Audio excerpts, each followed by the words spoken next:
Assalamu alaikum everyone. Hope you are well and doing great with my channel.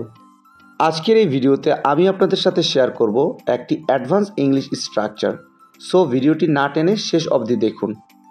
এটা আগেই করা হয়েছে, এটা আগেই চলে গেছে, এটা আগেই ভেঙে গেছে, এটা আগেই খুলেছে।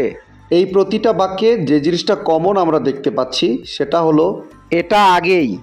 সো যখন আমরা কোনো সেন্টেন্সে এই ধরনের বাক্যটি দেখতে পাবো সেক্ষেত্রে আমাদের ব্যবহার করতে হবে ইটস অলরেডি।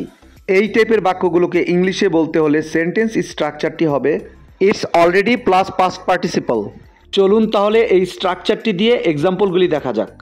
এটা আগেই করা হয়েছে, it's already done, it's already done. এটা আগেই চলে গেছে, it's already gone, it's already গন। এটা আগেই ভেঙে গেছে, it's already broken, it's already broken. এটা আগেই খুলেছে, it's already open, it's already open.